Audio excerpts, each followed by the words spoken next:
Run, river, run, run through the hills. Run, river, run to the sea. Run, river, run to your place beneath the sun. Run, river, run over me.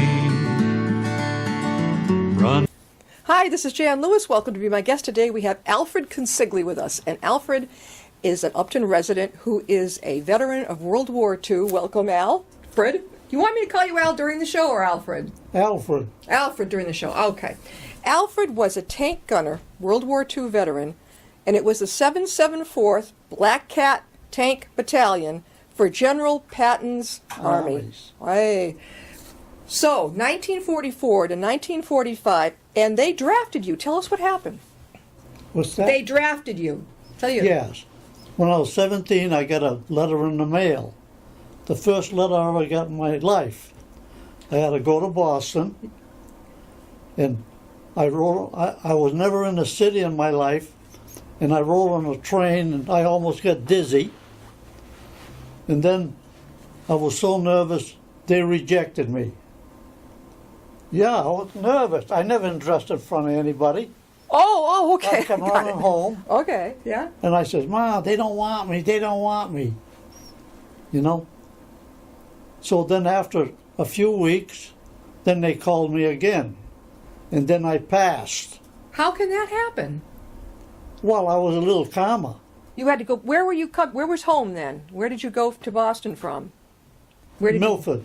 You, okay, okay. And Yeah. you had to go by train, right? Yeah. Okay. And then I came on an officer, and they want to know where to put you. And I made a large mistake. He says to me, do you like guns? I says, yes, I like guns. Because I had a gun when I was 14 years old, and my brother bought it for me. Mm-hmm. I used to pick dumps to save the money for the gun. And the bullets cost 10 cents a box. Mm-hmm. And we used to go down to the river, and I shoot the bottles. And then I'd put a penny on the near the river. I hit that. I put a wooden match. I go aside of it and light it. Yes. And you got it. Yeah, that's how good I was. So wait, by the time you got into the service, you were already a sharpshooter, right? Well, I have to tell you the story.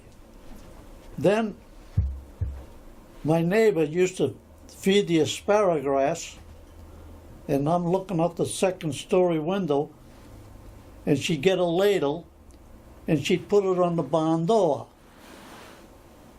As soon as she goes in the house, I'm shooting at the ladle, and in the barn door, the 1936 Chevrolet, two-door sedan, dents all in the doors. Oh, was it hers? Her car? Yeah.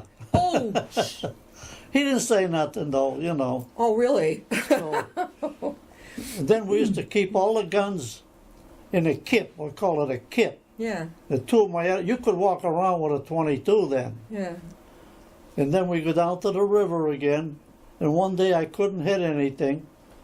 And my friend Eddie Wilson, his father was a policeman. He's supposed to have a good shot. I put all the guns in the kit. We went down to Pryor. I couldn't hit nothing. He took the sights and he knocked it over. Yeah. You know? But wasn't he mad that you kids were shooting? Yeah. Yeah. But he's supposed to have a good shot. But the reason they used to give him 25 cents a week for allowance. I didn't get nothing for allowance. I had to make every bullet count, you know? Well, who would pay you? Huh? Who paid you when you got the bullet? I mean, when you got it. How did you earn your money? I used to go dumping. I used to go pick dumps. For what now? I'll pick up copper, anything, and bring it to the junk man. And then you'd get okay. Yeah, I walked 2 miles all the time. I Wow. picked dump till I was 16. I'll bet you're a recycler. Yeah. There you go. So anyway, then when I went in the Army, well, I was at Fort Knox, Kentucky, training on the tank, and then we had to qualify on the guns. We traveled 50 miles outside of the base. Where was the base? Kentucky, right? Yeah. Okay. We traveled 50 miles to commence firing. I goes up on the line, and it comes on the speakers, put the soldier on tank number 6 to commence firing. I start firing, I hit every target. They pull a plane out of the woods with another plane. I blew that right out. They says, cease firing. Have the officer bring the soldier to the grandstands. I goes up there, and they're all looking at me, and they looked over to the officer. They said, he don't even shave yet. But that was him firing the gun. They said, we never seen anything like it. He is now a corporal, and he's a gunner. And you were how old? Yep. How old were you? 20? 18. 18. Whoa. But that was bad for me, Why? because there was this sergeant. He was from Morgantown, West Virginia, and he used to brag he had the best tank crew. He was 6 feet 3 inches tall. And guess who he wanted in his tank? You. Yep. Was he kind of a cruel dude, real strict? Oh, he had training in the desert and everything. Oh. But he was good to me. Yes. And then I remember going overseas. We got on a boat called the Dominion Monarch, and we went to England, stayed there for right on the ocean, stayed there for, I think, a week and a half or 2 weeks, and we were going to these dances. You put your left foot in and your right foot out, and you shake it all about. I used to go to the dances, a lot of GIs in England, and then an officer comes out, all you men from the tank battalion, report to your quarters. But what if you found a girlfriend? You had to say goodbye? Yeah. Oh, that's sad. Oh, yeah. In England, they had these smokestacks Yeah, for miles and miles. yeah, And they had bombs under there, so the Germans couldn't see them. yeah. Yes. And after we landed in, then we went to we went to Utah Beach, right after Normandy. See, Normandy, they got all those different places, you know? Yeah. We went to on the boat. We're right on the boat, and I'm getting a little dizzy. Yeah. The sergeant comes out, you got to go guard the tank. I said, what do you mean? It's our tank. You got to go stand guard. You just barely could fit in there. Mm. And then an officer comes out, make sure you're not sleeping or anything. Yeah, but did you get sick from the dizzy? No, not then, no. No. I would. Yeah, but I don't know why we had to guard our own tank. Why? Why? What did he tell you? Why would you have... Because they want you to guard that tank all the time, no matter what. You had to guard that tank. But you were on a boat. I know it, but no, they didn't want you to... You had to guard that tank no matter what. But it didn't make sense. What could you do just standing there? Well, that's why I got mad at the sergeant. I said, this is our boat. And what did he say? He said, no, you still got to go. And then an officer comes on and checks, make sure you're not sleeping. Yeah. So then, then we landed in Utah Beach. And I remember my first mission comes on the radio. It says, platoon adjust, tank number 6. Shell HE, charge 5, fuse quick, base deflection 150, quadrant 3 to 1, fire one ready. I fire one round, he says up 10. I go up 10, he says cease firing, machine gun nest. 2 rounds, I knocked it out. How do you remember all that? You've lost me on all the technical. Oh no, I remember it, yeah. Wow. And then another time in France, this officer comes up and says to my tank sergeant, you go down this here road here. And you know what my sergeant said? I'm not going down there, it's suicide. He refused an order. Ooh. Yeah. He said, then the officer says, take the next road. I took the next road and I'm firing a 30 caliber, 36 inches, you know. Yeah. And then we hear on the radio, get out, boom. They got killed. That tank got wiped out. Oh, the one we were supposed to go to, you know. Yeah. There's stories like that. Did you know, Alfred, did you happen to know someone named Jerry Bagdasarian? Now, he used to work with me back on Northbridge Cable, and I remember him telling me how he went into Normandy. Oh, yeah? He met his wife in France, yeah. He might have been in the infantry. I don't know. Yeah. He would have been in his 90s. Oh, definitely by now, yeah. But I never heard any of those GIs complain. They didn't complain? Never. Never. I remember taking basic training, and the guy was Sergeant Stone. He says, listen, you GIs, you better listen to see how we take these guns apart. He says, we're going over there to get killed. He shouldn't have said that. No. I got scared. Yeah. Sure. You know? Yeah. Did they put you through that? My sibling was in the Marines, and he wasn't listening. And they have the thing where they put you in the... they walk the privates into the gas mask tank to show them. The guy said, the drill sergeant said, do not go in there and take, until we tell you to. Whoa. He took it off and went, they had to drag him out. Oh, yeah. Smart.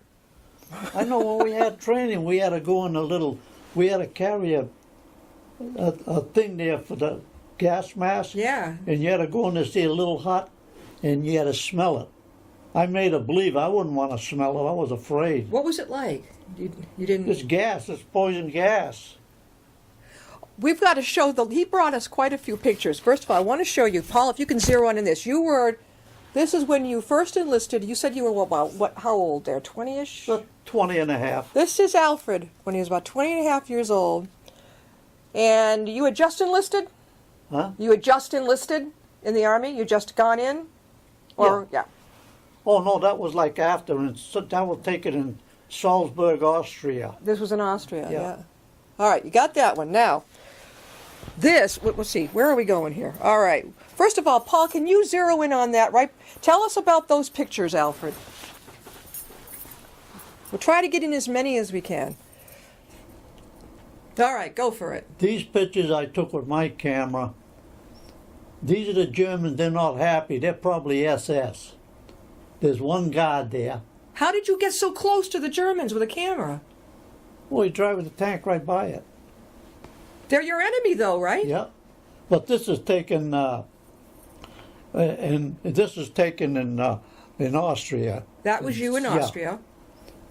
This is Albert Speer's house. Hitler used to go up and visit him all the time. Uh-huh. Because we found Hitler's picture in there. Oh. You know? Oof. Yeah. And this is me in Salzburg, Austria, right across. That's the Danube River right there. I used to like to dress up all the time. Yeah.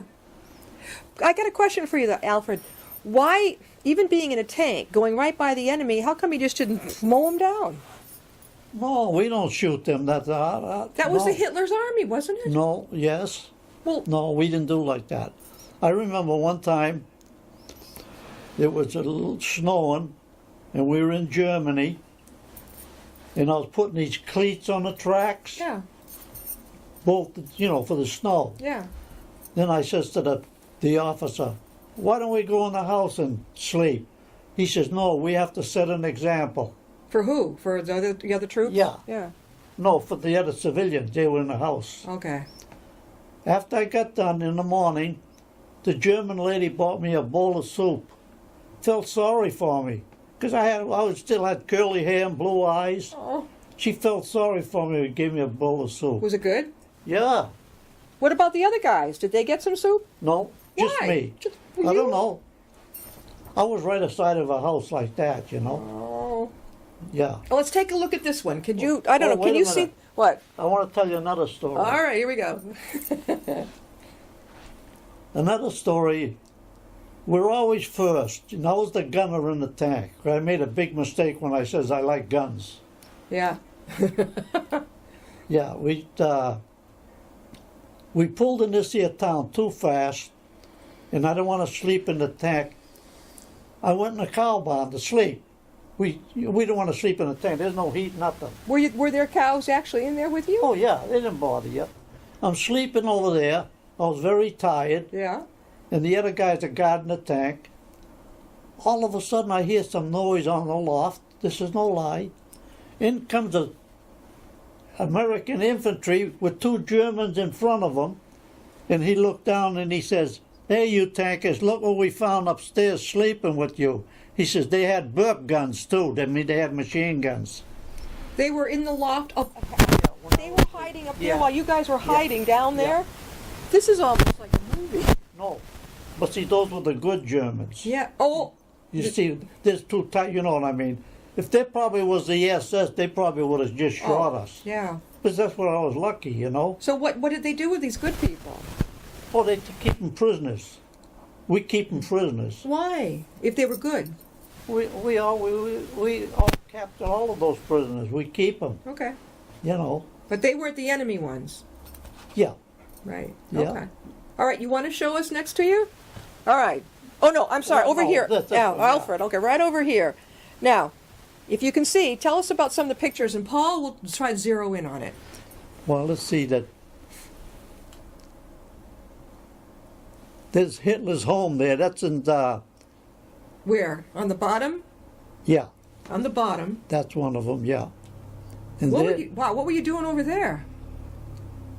oh, that was like after the war. You could go over there and visit those places. Oh, okay. I don't know what the other tank is. I can't see it yet. I see you. It looks like you're leaning against a train. Is that a train? Oh no, that there is in the middle there. No, over to the left. Bottom left. Yeah, that was a little greenhouse that I built when I was 16 years old. Oh, okay. All right. Yeah. Now, what were you doing in the middle? You were kneeling down, crouching. Yeah, I used to go shopping skates. I was like 14 years old then. I used to go down the brook and shop in skates. Yeah. Imagine that, Yeah, that's pretty cool. 14 years old. What have I got here? Now, there's all kinds of other parts to Alfred Consigli here, but all right. Let's see if we can get the map. Tell us about the map. You got Belgium. Let's see. Can you get any of this? I don't know if the camera can pick it up or not. Lift Oh, it up. there's- We gotta lift there's it up. where we started from over here. Let's see. Can you see it? Got it? Okay. All right. Yeah, we were in Luxembourg, Belgium. Then we went to France, and then Germany. Where'd you get this map? Oh, old. they sent it, and they told a history about the 774 Tank Battalion. They gave all you guys a copy of the map? Huh? All of you guys got a copy? Oh, yeah, if they wanted it, Yeah. you know. Oh, okay. Yeah. Well, now let's see what else we got Yeah. here. All right. Just to diverse for a minute. Milford Daily News, 1991. Here you are. A special plate serves up letter from White House. What's this all about? Yeah. Okay. See if you can get this, Well, Paul. yeah. I put a sign up there, Desert Storm in the Persian Gulf, we will prevail. I made these number plates, Yeah. and we had to call Washington, and they accepted it, and I gave General Bush, we gave him one plate. You mean George Bush? That we was George president? Bush, Yeah. yes. Yeah. And then Barbara Bush and her husband, they sent me a letter. They did. Yes. Yeah. And yeah, this. see the letters in, you know. Yeah. Is that you? Yes. Yeah. With, see, there's the place. See, Desert Yeah. Storm. You I- made that. Yeah. We've made a bunch of them. And He then got number 1. was it? Haven't I seen this up on the way to Milford? Yeah. This car. Where is That this? turns with the wind. It's what? Turns with the wind.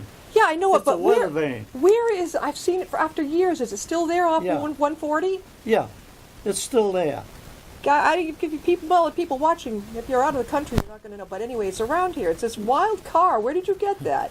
That's a English Mayflower. But then I made the stand and all. I made everything so it could turn with the wind. It still turns. And it's still there. Yep.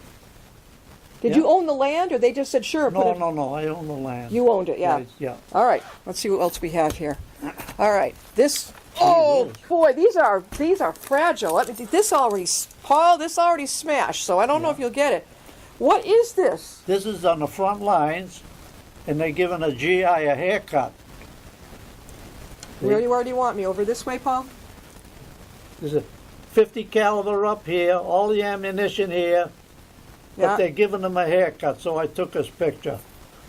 Boy, you know, it's time to get a new frame for this. Yeah. Yeah, you know what? You're going to get hurt. I got other ones. Okay, all right, because I don't want to know that you get hurt on that.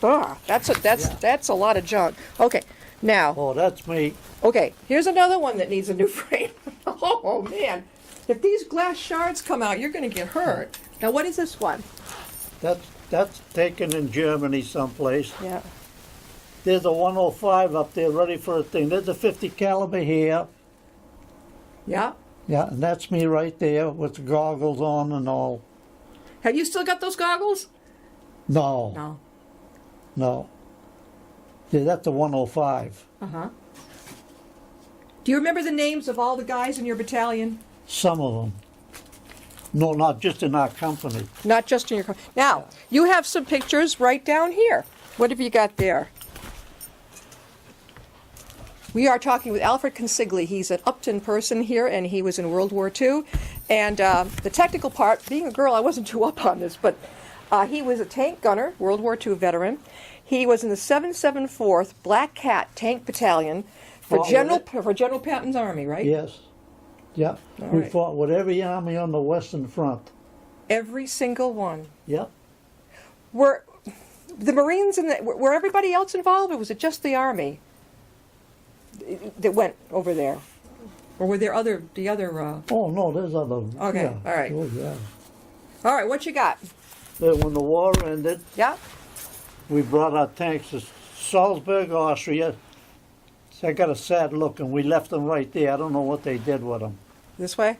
Yeah, There you go. Salzburg, Austria. Okay. See how we wore our tank on the side here. The infantry wears that hat on the other side. Yeah. That's Oh, it all right. there. Okay. What's this one? This is another one of our tanks. Wow. Al, you gotta get I have frames. 3 tanks in there. That was one of the tanks. You rode that tank. Oh, yeah. I was the gunner in all of them. So you, in other words, being the gunner, you were the one who was going to get hit first because you were up high, right? If they got you. Yeah. I was Oh. just lucky. Yeah, I would say so. Here's the shells. Look at the shells. Are you in this picture? No, they're in our tank. Yeah. There's one right there. He's ready for another. So that's what you did. You stood up there and Oh, yeah. you were vulnerable, to say the Yeah. least.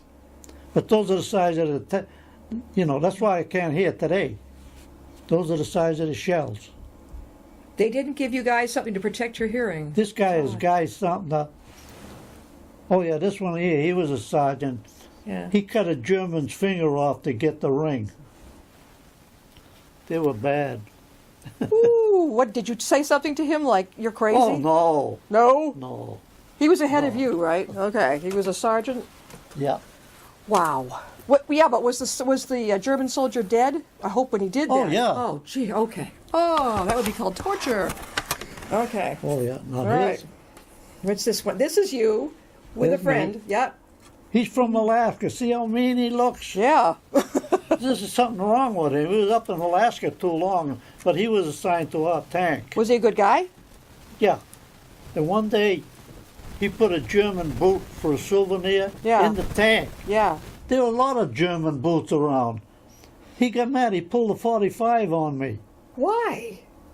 He's mad because I threw the German boot away. I think he had some mental health issues, Alfred. Yeah. I do. He stayed up. You can look in his face. He stayed up in Alaska too long. Did he last in the service? Did he last, or did they boot him No, out? he was all right. We got friends after. Oh, after he tried to shoot you? Oh, oh my gosh. What the... This one was taken Okay. in Berchtesgaden. Where's that? That's where Hitler's hideout was and everything. That's me there. See, we took over the boats and everything. Were you nervous? I mean, I don't know. This is probably a crazy question, but you had to have been nervous as heck. I mean, going into that territory, not knowing if you were going to walk out. I was only like 19 years old. But still, Yeah. yeah. Like But I know, you never heard the GIs complain. No, and I never heard them complain. And I know the guys that went to Nam, boy, that they came back. Did a lot of the men that went to World War II, did they come back like a lot of our Vietnam GIs and Desert Storm with PTSD? Really, and it's understandable. Well, that I don't know. Like, see, after a while, I was transferred to another battalion and stuff like that. Okay. This What's is this one? taken in France. Yeah. These all the GIs coming ready to get home.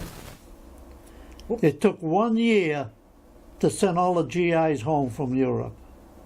1 year. After the war ended. Yep. Why did it take so long? Just a lot of GIs. You can't imagine how many GIs over there. And that's you. Yep. You don't see them all Yeah. getting ready. Who took We went these home by points. Who took the pictures of you folks? How did you get another GI got the camera out, or what happened? You know, I let them. Yeah, I had my camera. No, everybody didn't have cameras. Yeah. No. I'll tell you. Want to tell you how I got the camera? Yeah. How'd you get a camera? I had to go and. I had to go in every building and look for Nazis. Not alone. Alone. I went in a camera studio. I found a suitcase full of cameras, 120 films, and 35 millimeter films. I brought them back to the tank. I gave somebody in my tank one. I gave one to an infantry guy. He gave me a Thompson submachine gun with a double clip on it for one camera. Was that a good thing? Oh, yeah. All right. I love that gun because I like guns then. Yeah, you're into guns. Okay. Yeah. All right. And then I kept two of myself and I took the pictures, but I had to wait till I get to the States because they censor them. You know, when I got to the States, I enlarged them and that was it. You know, if you have questions for Alfred Consigli, you can connect with him, and I'm going to give you the email you can, and this is a friend of his who will get you in contact with Alfred. JPK Woodward at yahoo.com. JPK Woodward at yahoo.com. Alfred, you said that you give presentations, don't you? Huh? You give presentations at schools, things like Oh, this. I do a lot of Don't them. be shy, you know? Yeah. Woodwork, yes. All right, let's try it again. I'm thinking politics right now. The woodwork on the TV. JPK Woodwork, not Woodward. Politics, woodwork. I want to tell you one At more. yahoo.com. See, here's the ones I do with it. I got to tell you one more story after. What you got? Is that the Milford Daily News? No. What is this? No, yeah. This is Well, Worcester. that's you. Yeah. See? What year was the? Okay, this was 2010. Not that long ago. No. No. And how did they find you? Sharpshooters, World War II memories, still sharp. Hey, I know I had a lot. I've been in a lot of papers. Yeah, I would think so. Wartime experiences still vivid for Upton Man. What is that you're holding your diary from 1943? He's got. I don't know if you can see this, but on the Telegram Gazette back in 2010. Now they can't see it. He's holding a diary, and he's going to show you. There's a diary right here. Oh my gosh!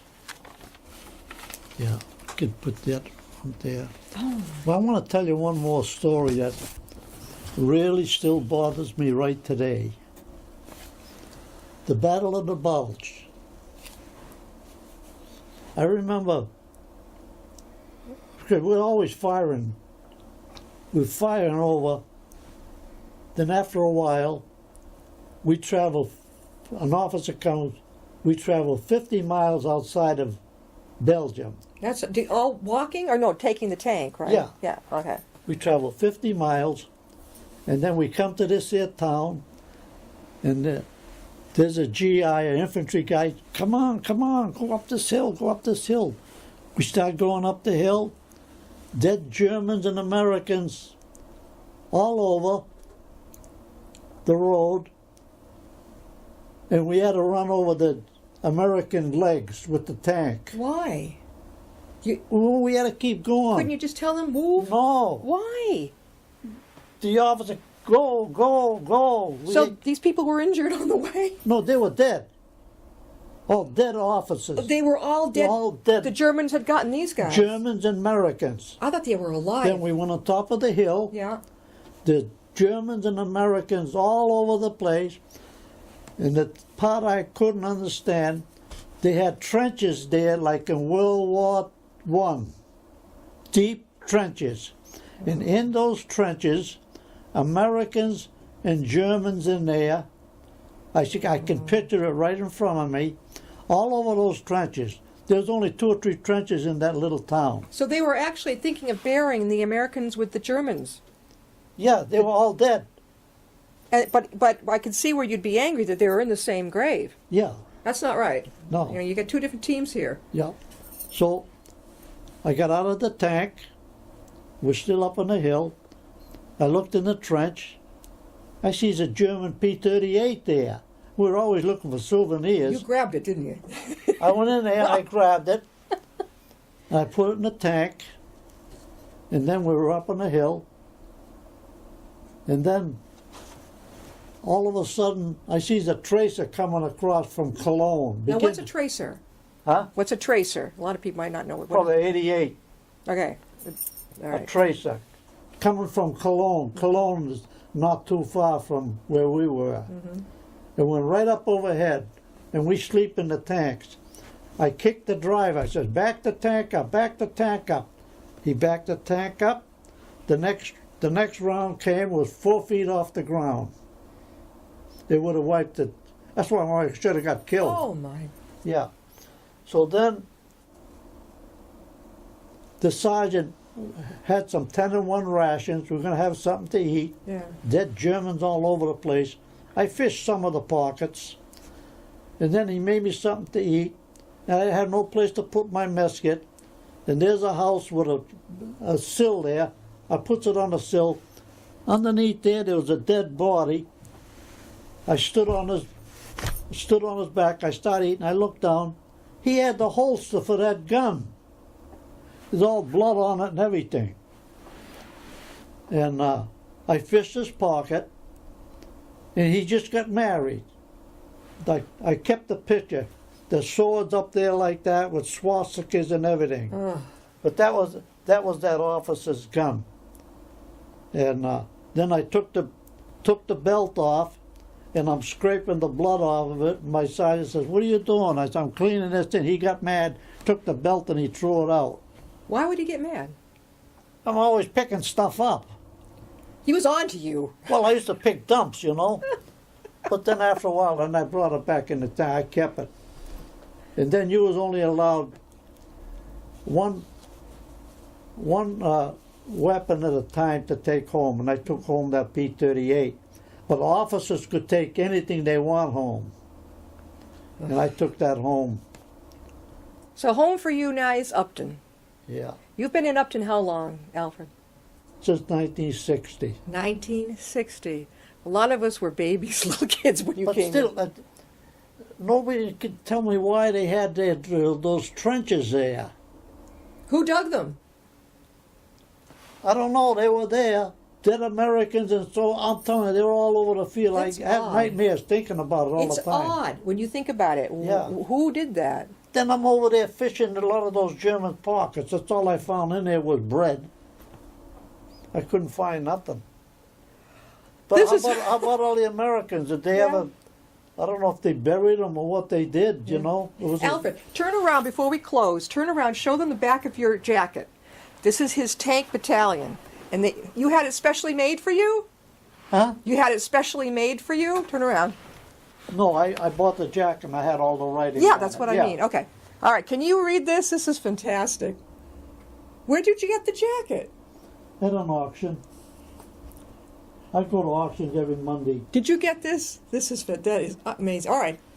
This has been fun having you. You know what? We need to have you back again because you have so many things to tell us. We have only half an hour, but But I did a lot of crazy things. We was in Luxembourg. Mm-hmm. We had the tank there. And I walked down in the woods. There's this big box. I looked at the box. And I opened it up. They had German hand grenades in it. You took them, right? No, I looked at it, and it says Actun, how to put it together. Yeah. But then it showed a picture how to put it together. Yeah. I put it all together. I fired it into the woods. It blew up at all the trees and everything. An officer comes running down. He says, "What's happened?" I said, "I'm just trying this thing." He says, "All right, be careful." He walked away. But that could have been booby-trapped. Yeah? You know? Alfred, you are so lucky to be here. Yeah. All right, so again, if you have any questions for Alfred, if you'd like him to come and speak, he goes to schools. Where else would you go? Where else would you give a presentation? Schools? Where else? Schools, a lot of schools. A lot of schools. Yeah. Here's how you can... I did the Menden School. All right. Yeah. All right, okay, here's how that you can get a hold of him. Email jpkwoodwork, got it, at yahoo.com. jpkwoodwork@yahoo.com. And don't be shy, and we're gonna, this is the first time. I want to have you back on, okay? Because you have so many things. We can't do it all in a half an hour. No, because All you right. get a lot of the pictures that you didn't see yet. This is an amazing I'm person. going to tell you about a short story. Another one.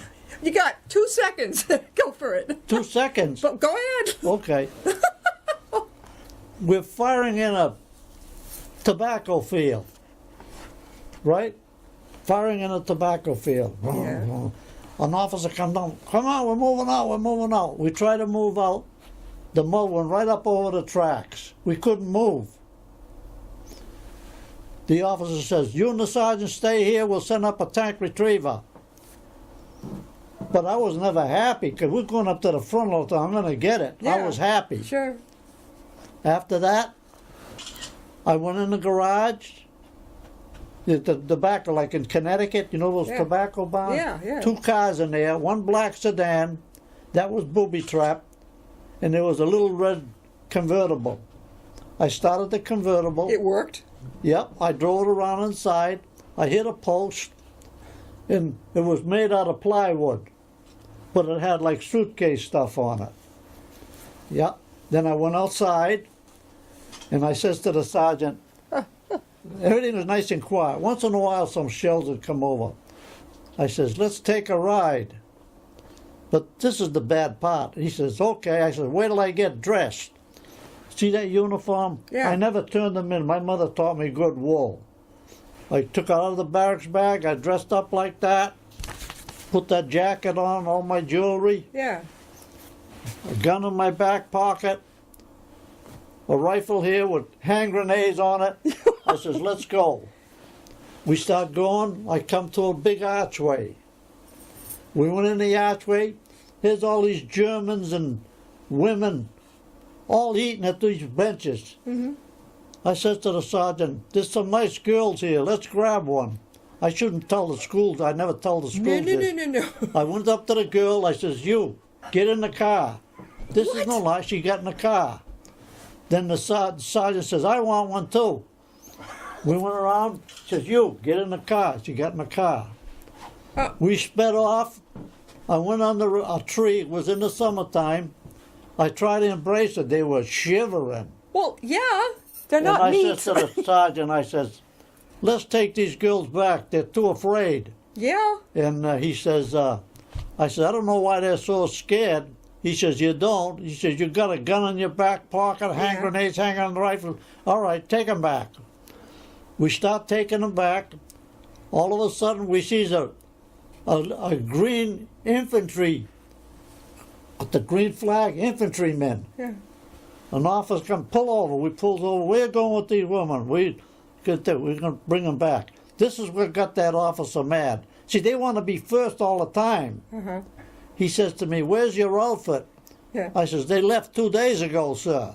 Did he get mad? He says, "Name, rank, and serial number." I gave it to him. A couple of weeks goes by. I'm sitting in front of the tank. An officer comes up. "Corporal, you're battle fatigued and you're going to Brussels, Belgium for a vacation. You and the sergeant." Beautiful.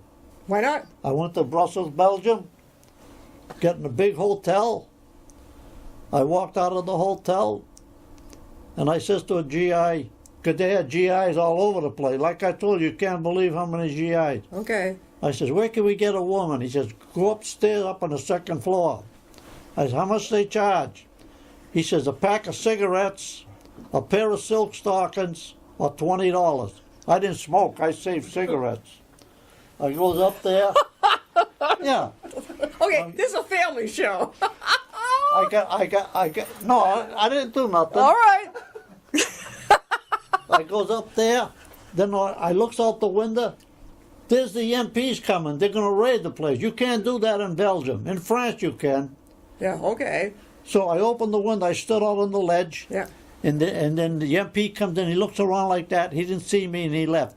But then I went back to the hotel. I left the girl there and everything. I was too nervous. Alfred, we have to close. We have to end. We have been almost an hour. Hey, we're going to have him back.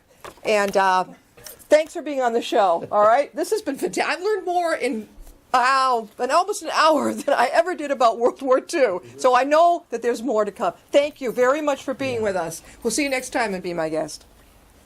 But Why? Go